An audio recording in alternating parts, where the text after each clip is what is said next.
Salah, Bu. Jadi kita ada di mana nih sekarang? Shh, nggak boleh berisik.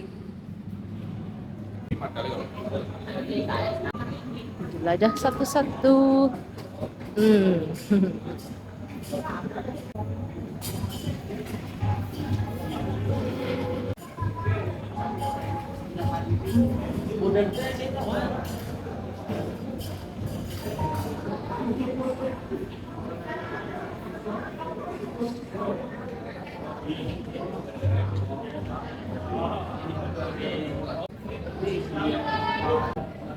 Ada yang tahu nggak ini di mana ya? Bisa tebak, tapi kalau kesini nggak boleh berisik. Karena banyak yang sakit. Jadi ada yang tahu nggak di mana? Itu apa?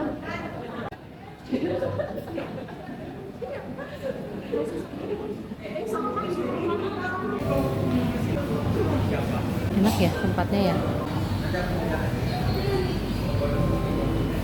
Lihat, kalau kesini jangan berisik. Enggak sih, ini peraturan aku aja. Boleh berisik.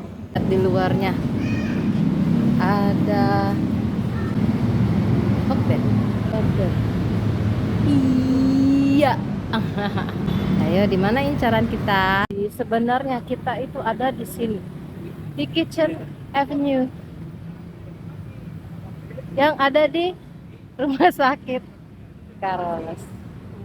Ya, food courtnya Rumah Sakit Carolus berasa mall. Banyak makanannya. Ya, jadi yang nunggu nggak bosan makanannya ya.